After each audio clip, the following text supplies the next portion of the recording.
Hello children, today's topic is statutory or public corporation. It is the part of public sector enterprises, chapter 9. In this, we understand the meaning of statutory or public corporations as well as its features also. We will discuss here. Here on the screen, the definition of a statutory or public corporation is given. A statutory corporation or a public corporation is a body corporate set up under a special act of the parliament or of the state legislature. बच्चों, इसका सीधा सा मतलब ये है कि ये एक ऐसा कॉरपोरेशन होता है, एक ऐसा कह सकते हैं कॉमर्शियल ऑर्गेनाइजेशन होता है जिसका सेटअप गवर्नमेंट करती है, लेकिन एक स्पेशल लॉ के थ्रू करती है। और ये लॉ कहाँ पास होता है? पार्लियामेंट या लेजिस्लेचर में पास होता है और उसके अकॉर्डिंगली ये फॉर्मेशन होता है इसका। It is known as a statutory corporation because it is created by a statute. इसको स्टैट्यूटरी कॉरपोरेशन इसलिए कहते हैं क्योंकि ये एक स्टैट्यूट के अकॉर्डिंग, स्टैट्यूट का मतलब क्या है यहाँ पर? स्टैट्यूट का मतलब है लॉ और रूल विच इज़ मेड और formed by the state legislature. तो इसको स्टैट्यूटरी कॉरपोरेशन इसीलिए कहते हैं क्योंकि ये एक स्टैट्यूट मतलब कि लॉ के अकॉर्डिंग बनता है। फिर इसमें कह रहा है कि ये जो लॉ होता है यही इसके ऑब्जेक्ट्स की इसका क्या काम होगा, इसकी पावर्स क्या होंगी और इसके फंक्शंस को डिसाइड करता है।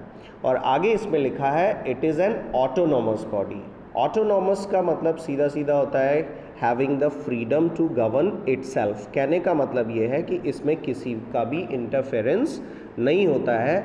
ये जो स्टैट्यूटरी कॉरपोरेशन होता है ये एकदम फ्री होता है अपनी वर्किंग के लिए और जितने भी अपने उसके डिसीजंस होते हैं वो खुद ही लेते हैं, उसमें किसी का इंटरफेरेंस नहीं होता है। लेकिन ये पूरी तरह से इसको जो फाइनेंस मिलता है, जो पैसा इस पे खर्च होता है वो गवर्नमेंट करती है।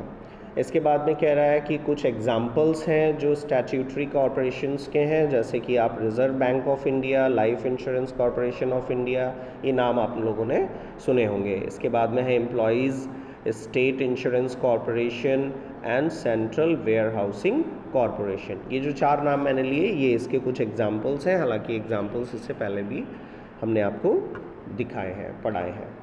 फिर आते हैं फीचर्स में। तो पहला फीचर इसका है फॉर्मेशन। कहने का मतलब ये है कि इसका फॉर्मेशन कैसे होता है, तो मैंने आपको पहले ही बता दिया कि इसका फॉर्मेशन एक स्पेशल लॉ के थ्रू होता है, कानून बनता है इसके लिए, उस कानून के अकॉर्डिंगली इसका फॉर्मेशन होता है और इसके लिए पूरी तरह से गवर्नमेंट ज़िम्मेदार होती है और वही इसको इस्टेब्लिश करती है। फिर है सेपरेट लीगल एंटिटी। इसका मतलब ये होता है कि इसकी एक अपनी स्पेशल एग्जिस्टेंस होती है, इसकी अपनी पहचान होती है, ये इंडिपेंडेंट होता है फ्रॉम द गवर्नमेंट से अलग ये इंडिपेंडेंटली काम करता है। लेकिन इसका जो भी नाम या जो भी चीज़ें हैं वो इसकी अपनी खुद की होती हैं और ये एक परपीचुअल सक्सेशन को फॉलो करने वाली कॉरपोरेशन होती है। परपीचुअल सक्सेशन का मतलब है कि ये चलता रहेगा, इसके ऑफिसर्स आते जाते रहेंगे लेकिन ये अपने आप में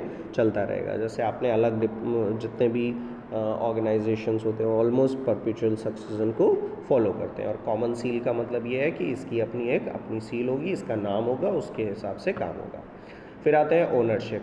ऑब्वियसली इसका ओनर गवर्नमेंट ही होगा टोटली, ये क्योंकि गवर्नमेंट ही इसको पूरा इस्टेब्लिश करती है, इसके लिए पैसा खर्च करती है। फिर आता है मैनेजमेंट का मतलब है इसको रन करने के लिए कौन रिस्पॉन्सिबल होगा, तो इसके लिए एक बोर्ड ऑफ डायरेक्टर्स होता है और ये बोर्ड ऑफ डायरेक्टर्स जो है वो गवर्नमेंट चुनती है, नॉमिनेट करती है और वो अपॉइंट करती है, वो इसका सारा कामकाज देखता है। फिर इसका मोटिव क्या होता है? क्या ये जो स्टैट्यूटरी या पब्लिक कॉरपोरेशंस बनाए जाते हैं क्या ये प्रॉफिट कमाने के लिए बनाए जाते हैं? जी नहीं, ये सर्विस मोटिव होता है इनका, ये लोगों को सर्विस देने के लिए, प्रोवाइड करने के लिए बनाए जाते हैं, इनका मोटिव प्रॉफिट नहीं होता है। फिर है ओन स्टाफ। ओन स्टाफ का मतलब है कि कॉरपोरेशन का खुद का अपना स्टाफ होता है और वो इसको अपॉइंट करते हैं और उनको सैलरीज देते हैं और जैसा भी हो सारे अकॉर्डिंगली वर्क होता है, अपना खुद का उनका स्टाफ होता है। फिर है फाइनेंशियल ऑटोनॉमी। ऑटोनॉमी का मतलब होता है किसी से भी किसी के ऊपर डिपेंड नहीं रहना। तो यहाँ पर जो जितने भी ये कॉरपोरेशंस होते हैं, इनमें अगर इनका कोई प्रॉफिट आता है, जो इनकी अर्निंग्स आती है, वो इसका यूज़ कर सकते हैं, इनको किसी को देना नहीं होता है, ये अपने प्रॉफिट के लिए, अपने बिजनेस को बढ़ाने के लिए उसका इस्तेमाल कर सकते हैं, सैलरीज़ को देने के लिए इस्तेमाल कर सकते हैं। कहने का मतलब ये है इसमें किसी भी तरह से गवर्नमेंट की बजटरी इन्वॉल्व नहीं होती। गवर्नमेंट इसके लिए कोई अलग से बजट नहीं बनाता है और ना ही इसका ऑडिट होता है, ना अकाउंटिंग होती है गवर्नमेंट की साइड से, ये खुद अपना सारा सिस्टम चलाता है। कौन? यही पब्लिक कॉरपोरेशन।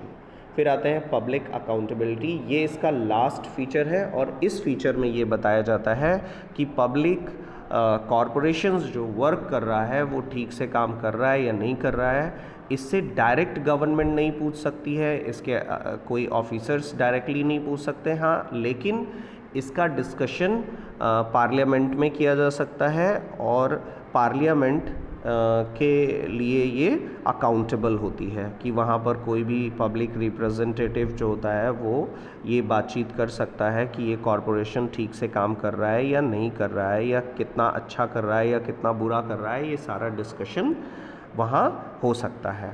तो आई होप स्टूडेंट्स कि आप इस टॉपिक के फीचर्स और इस टॉपिक का मीनिंग आप समझ गए होंगे। एक बार फिर मैं बताता हूँ, टॉपिक का नाम है पब्लिक कॉरपोरेशन या स्टैट्यूटरी कॉरपोरेशंस। Thank you.